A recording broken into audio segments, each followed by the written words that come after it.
ఒక భయంకరమైన వార్త మనకి పేపర్లో కనిపిస్తున్నది. నిన్న ఎల్బీ నగర్లో ఒక మూగ బాలుడి మీద, మాటలు రాని ఒక చిన్న బాబు మీద కుక్కలు విపరీతంగా దాడి చేసినాయి.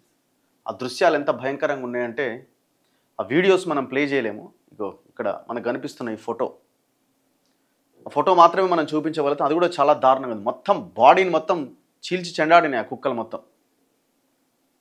పాపం పసివాడు మూగ బాలుడి పైన 20 వీధి కుక్కలు దాడి చేసినాయి. ఇది ఎక్కడ జరిగిందంటే ఎల్బీ నగర్లో జరిగింది.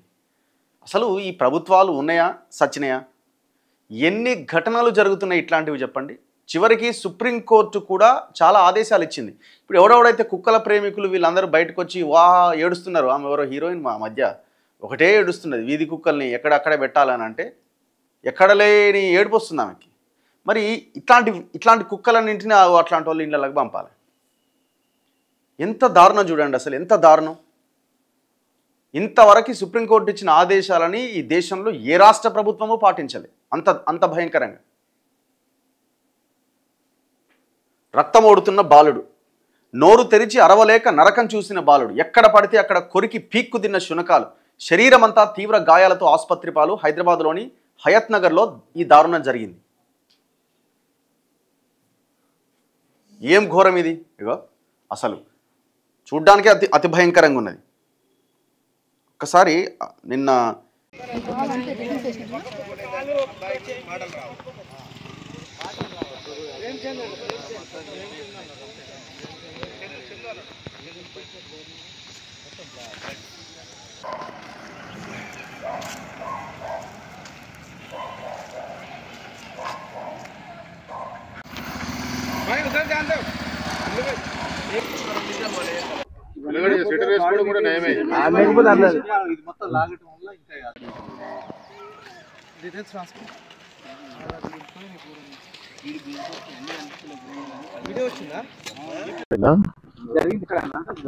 మొత్తం అడిగిలే కానీ ఎక్కడ మొత్తం ఆటాడుకున్నాయి. 2-3 నిమిషాలు 5 నిమిషాల పైన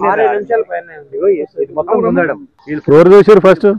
ఫస్ట్ ఇంకొక పైన అంకుల్ మా పైన ఉంటాడు, ఆయన చూసినాడు. ఇది మన్సూరాబాద్ డివిజన్ లో ఐదునగర్ ప్రాంతంలో వీరన్నగుట్టకు దగ్గర శివగంగా కాలనీ. ఉదయం పొద్దున్నే 8 గంటల ప్రాంతమైందా, 7:20కి పిల్లోడు షాప్కి వచ్చిండా? ఎట్లా వచ్చిండు? బయటకు వచ్చిండు. చలికి జరంత స్వెటర్ లా ఉన్నట్టుంది. 10 కుక్కలు అని అంటున్నారు. 10 కుక్కలు పీకడం జరిగింది. ఈ నెక్కర కూడా ఇక్కడనే పడిపోయింది. ఆ పిల్లోనికి మాటలు రావు, అరవలేకపోయాడు. ఎవరికి రాకపోవడంతో చుట్టుపక్కల వాళ్ళు చూసి కాపాడడం జరిగింది. అప్పటికే నడుము, మెడ అంతా కూడా వీడియోలు చూస్తే చాలా ఘోరంగా ఉన్నాయి. చెవు మొత్తం కూడా ఊసిపోయింది. స్థానికులు అంబులెన్స్లో వెంటనే మళ్ళీ నల్లకుంట కుక్కల హాస్పిటల్కి పంపించడం జరిగింది. ఇది కాపాడేది. కానీ జిహెచ్ఎంసీలో జరుగుతున్నటువంటి సంఘటనలు ఆఫీసర్లను కూడా ప్రతిదానికి ఎన్జిఓలు వచ్చేసేసి ఎన్జిఓలు వాళ్ళకి అడ్డం పడటము. నేను కూడా ఇంతకుముందు కుక్కలకు సంబంధించిన విషయాలు చూసినప్పుడు కానీ ఏమన్నా తీసుకుపోగానే వాళ్ళ కుక్కల వెటర్నిటీ మీద వాళ్ళ మీద ఇబ్బంది పెట్టే చర్యలు. ఇక ఇప్పుడు ఆపరేషన్ చేసిన వాటికి ముట్టుకుంటలేరు. మళ్ళీ అదో పెద్ద బాధ. మొన్న సుప్రీంకోర్టు ఇచ్చిన ప్రకారం కొన్ని పిచ్చి కుక్కలు కానీ వీటిని ఇమ్మడే చంపేయమని చెప్పి ఆర్డర్ వచ్చినా కూడా మళ్ళీ ఇప్పుడు నేను మాట్లాడితే హైకోర్టులో ఆర్డర్ వచ్చింది సార్, నిన్ననే మళ్ళీ ముట్టుకునే పరిస్థితి లేదు. మరి ఎంతమంది పిల్లలు చచ్చిపోతారు, ఎంతమంది ఈ విధంగా ఇబ్బంది అవుతారు? ఇది మాకు నగర శివాలు కాబట్టి కుక్కలు విపరీతంగా ఒక్కో దగ్గర కుప్పలు ఉంటున్నాయి. మా మన్సూరాబాద్లో మనుషులతో పాటు ఎంత ఉన్నాయో కుక్కలు కూడా అంటే ఉన్నాయి. రోజు మేము చేస్తాం. ఎందుకంటే మా దగ్గర ఆటో నగర్ ఉంది. ఆటో నగర్లో విచ్చలవిడిగా అక్కడ చెత్త చెదారం ఉండడంతో, ఆహారం దొరకడంతో ఈ విధంగా జరుగుతున్నాయి. మేయర్ గారు కూడా సీరియస్ తీసుకోవాలి. జోనల్ కమిషనర్ గారు డీసీ వంశీకృష్ణ గారికి అందరికీ కూడా చెప్తున్నాము, కుక్కలను సపరేట్గా తీసుకుపోయి ఏ ప్రాంతంలో ఆ ప్రాంతాల్లో మళ్ళీ ఆపరేషన్ తీసుకొచ్చేస్తే ఇదే పరిస్థితి తీసుకోవచ్చు. ఇప్పుడు మా దగ్గర ఇండ్ల కంటే ఎక్కువ కుక్కలే ఉన్నాయి, మనుషుల కంటే ఎక్కువ కుక్కలే ఉన్నాయి. ఈ విధంగా జరుగుతున్నాయి. కుక్కల మీద ప్రత్యేకంగా ఇంట్రెస్ట్ తీసుకొని ఈ ఎన్జిఓస్ ఇప్పుడు ఈ టైంలో ఏం చేస్తారు? ఇలాంటి చిన్నపిల్లగాడు ఇప్పుడు వీధోడు ఇంట్లో కిరాయికి ఉన్నాడు, ఆ పిల్లోనికి మాటలు కూడా రావు. అలాంటి పరిస్థితులలో ఇప్పుడు ఎన్జిఓస్ కూడా మీరు మరి కాపాడగల పిల్లానికి ఎక్కడ ఉన్నది? ఇప్పుడు వాళ్ళ పరిస్థితి ఏంది? ఆ పిల్లగాడు బతుకుతుందా లేదా అనేది మీరు ఎంతసేపు కుక్కల ప్రేమికులు అని చెప్పేసి అడ్డమైన అన్ని ఏర్పాట్లు చేసుకొని మనుషుల మీద చిన్న పిల్లల మీద చేస్తే ఎట్లా? పిచ్చి కుక్క తీర చూడాలి, మంచి వాళ్ళని చూడాలి. ఈ విధంగా ఎన్జిఓస్ల పేరు మీద ఈ కుక్కలను ప్రేమికుల మీద మీ చందాలు వసూలు చేసుకొని ఇంకేదో చేసుకొని కాదు ఇదంతా కూడా. దయచేసి జిహెచ్ఎంసీలో ఉన్నటువంటి వాళ్ళు కూడా ఇమీడియట్గా యాక్షన్లు తీసుకోవాలి. తీసుకోపోయి మా దగ్గర ఇప్పుడు పత్తులో కూడా ఉంది, అక్కడ వేయండి. కానీ మళ్ళీ స్టెబిలైజ్ చేసేసి ఆపరేషన్ చేసినాము, దీనికి చెవుకు కటింగ్ ఉంది కాబట్టి మేము తీసుకోపోలేమని చెప్పి ఇది ఒక వంకలు పెట్టుకుంటారు. దీనివల్ల ఇప్పుడు మా పరిస్థితి చూడండి ఏ విధంగా మొత్తం భయభ్రాంతులకు గురైపోయింది. అసలే మాకు ఈ నగర శివార్లో నిధులు ఇయ్యరు, రోడ్లు చక్కగా ఉన్నాయి, ఇవన్నీ చూడ ఏ విధంగా ఉన్నాయి అన్ని కూడా. ఈ శివగంగా కాలనీ ఇదంతా ఇప్పుడు విపరీతమైనటువంటి ఇబ్బందులు జరుగుతూ ఉంటాయి ఇక్కడ అంతా కూడా. దయచేసి ఆ పిల్లగాని భవిష్యత్తును కాపాడే విధంగా జిహెచ్ఎంసీ వాళ్ళు వెంటనే చర్యలు చేపట్టాలి. ఆ నష్టం కానీ ఆ మొత్తం వైద్యానికి సంబంధించిన అన్ని ఖర్చులు కూడా జిహెచ్ఎంసీ భరించాలని చెప్తున్నాం. ఆఫీసర్లందరికీ ఇన్ఫార్మ్ చేయడం జరిగింది. ఇప్పుడు వెళ్తున్నారు, నేను కూడా అక్కడికి వెళ్తా.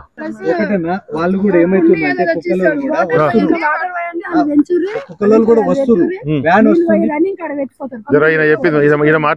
విషయం ఏంటంటే సరే కాలనీలో వస్తున్నారు, వాళ్ళు కూడా చాలా కంప్లైంట్ ఇచ్చిన వస్తున్నారు కానీ వాళ్ళకి ఏం డిస్టర్బ్ అవుతున్నాయి ఇట్లే కుక్కల ప్రేమికులు అనేవి పెట్టుకొని వాళ్ళని కూడా పట్టకుండా వాళ్ళు ఏం చేస్తారు పట్టుకొని ఇస్తలేరు. వాళ్ళని కూడా వాళ్ళు తీసుకుపోయి కట్ చేసి మళ్ళీ తీసుకొచ్చి ఇక్కడనే వదిలిపెడుతున్నారు. కాబట్టి ఆ కుక్కలు యథావిధిగా మన కాలనీకే వస్తాయి. ఈ కాలనీ ఎక్కడున్నా సరే ఈ నగర శివార్లో ఇంకా ఎక్కువ అయిపోయినాయి. కాబట్టి ఈ ఇంకా ఏడ మన శివమిల్స్ రోడ్లో ఇంకా చాలా ఎక్కువ ఉన్నాయి ఆడ. కాబట్టి మీరు ఈ కుక్కల ప్రేమికులని ఇవన్నీ అనకూడదు. కాబట్టి కుక్కల్ని ఏదైనా కంట్రోల్ చేయాలని మేము కోరుకుంటున్నాం.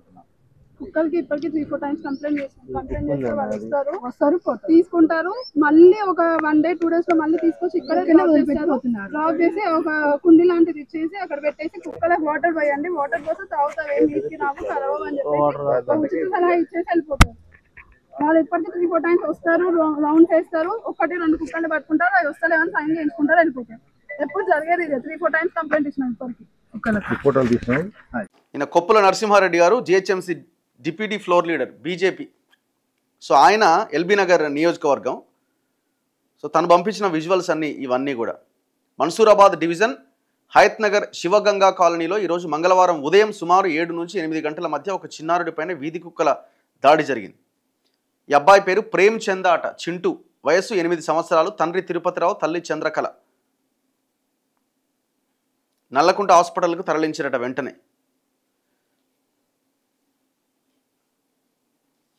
ఎంత ఘోరం చూడండి అసలు. ఇగో వీధి కుక్కల విషయంలో సుప్రీంకోర్టు మార్గదర్శకాలు ఖచ్చితంగా పాటించాలని రాష్ట్ర హైకోర్టు అధికారులకు ఆదేశాలు ఇచ్చింది. జంతు సంతతి నియంత్రణ విషయంలో సర్వోన్నత న్యాయస్థానం జారీ చేసిన మార్గదర్శకాలు పాటించాలి అని స్పష్టం చేసింది. హైదరాబాద్లో వీధి కుక్కలు లేకుండా అధికారులు పూర్తిగా నిర్మూలిస్తున్నారని, అలా చేయాలని సుప్రీంకోర్టు చెప్పలేదని పేర్కొంటూ జంతు సంరక్షణ సహాయ సంఘం అధ్యక్షురాలు గౌరీ వందన హైకోర్టులో పిటిషన్ వేసిందట. ఈ పిటిషన్ పైన జస్టిస్ బి విజయసేన్ రెడ్డి ధర్మాసనం విచారణ చేపట్టింది. వీధి కుక్కల విషయంలో ఇప్పటికే సుప్రీంకోర్టు చాలా స్పష్టమైన మార్గదర్శకాలు జారీ చేసినందున వాటిని తూచా తప్పకుండా పాటించాలి. వీధి కుక్కల తరలింపు పైన వివరాలు తెలియజేయడానికి చీఫ్ వెటర్నరీ అధికారి భౌతికంగా లేదా వర్చువల్గా హాజరు కావాలని పేర్కొంటూ విచారణ 2 వారాలకు వాయిదా వేసింది. నిన్న ఈ విచారణ జరిగింది. ఇక్కడ కుక్కలు పీక్క తిన్నాయి. ఎంత భయంకరమైన విజువల్ అంటే ఇది అంత భయంకరం. ఆంధ్రప్రదేశ్లోని ఒంగోలుకు చెందిన బెల్లపల్లి తిరుపతి చంద్రకళ దంపతులు హయత్ నగర్లోని షిరిడీ నగర్లో నివాసం ఉంటున్నారు. తిరుపతి అపార్ట్మెంట్ల వద్ద వాచ్మెన్గా పనిచేస్తుంది. చంద్రకళ కూలీ పనులు చేస్తుంది. తిరుపతి దంపతులకు ప్రేమ్చంద్ అనే కొడుకున్నాడు. ప్రేమ్చంద్కు మాటలు రావు. అయితే మంగళవారం ఉదయం 8 గంటల సమయంలో ప్రేమ్చంద్ తమ ఇంటికి సమీపంలోని ఒక కిరాణా దుకాణానికి వెళ్తుండగా ఓ కుక్కల గుంపు అతడిపైన మూకుమ్మడిగా దాడి చేసి ఇష్టం వచ్చినట్టుగా కొరికేసినాయి. చలికాలం కావడంతో ప్రేమ్ స్వెటర్ ధరించిండట. ఆ స్వెటర్ను కరిచి పట్టుకున్న కుక్కలు బాలుని ఈడ్చుకెళ్ళినాయి. స్వెటర్ లేకుంటే బాలుడి పేగులను కూడా బయటకు లాగేసేవి. మూగవాడు కావడంతో కేకలు వేయలేక ప్రేమ్ నిస్సహాయంగా పడి ఉండగా ఈ దాడి గమనించిన శ్రీనివాస్ అనే వ్యక్తి రాళ్లు విసిరి కుక్కలు తరిమి కొట్టాడు. అయితే తీవ్రంగా గాయపడ్డ ప్రేమ్చంద్ను 108 అంబులెన్స్లో హుటాహుటిన హైదరాబాద్లోని ఫీవర్ ఆసుపత్రికి తరలించారు. అక్కడి నుంచి మెరుగైన చికిత్స కోసం నీలోఫర్ ఆసుపత్రిలో చేర్పించారు. బాలుడి చెవుకు వైద్యులు ఇప్పటికే ఆపరేషన్ చేశారని, ఐసీయూలో ఉంచి చికిత్స అందిస్తున్నారని ప్రేమ్చంద్ తల్లిదండ్రులు తెలిపారు. బాధిత కుటుంబాన్ని పరామర్శించిన మన్సూరాబాద్ కార్పొరేటర్ కొప్పుల నరసింహారెడ్డి వారికి 10,000 రూపాయల ఆర్థిక సహాయం చేశారు. సో ఇది పరిస్థితి. అసలు వీటికి ఆ కుక్కలకి కుటుంబ నియంత్రణ ఆపరేషన్లు కూడా స్టెరిలైజేషన్ అని కూడా చేస్తారు. అది కూడా పెద్ద కుంభకోణం జిహెచ్ఎంసీలో. ఆ పైసలు కూడా మింగుతారు దుర్మార్గులు. ఒక 10 మందిని కలిసి ఆగమాగం అయిపోయిన తర్వాత అప్పుడు మేల్కుంటుంది ప్రభుత్వం. కుక్కలకు ఏం చేయాలా, అప్పుడు రివ్యూలు, కథా వ్యవహారం. ఈ కుక్కలన్నింటినీ ఆ జూబ్లీహిల్స్ బంజారాహిల్స్లో వదిలేసి రావాలా. ఆ మినిస్టర్ క్వార్టర్స్ దగ్గర, ఎమ్మెల్యే క్వార్టర్స్ దగ్గర వదిలేసి వస్తే అయిపోతుంది. మీరు మీ పిల్లలు ఎట్లా ఉంటారో అప్పుడు చూద్దాం.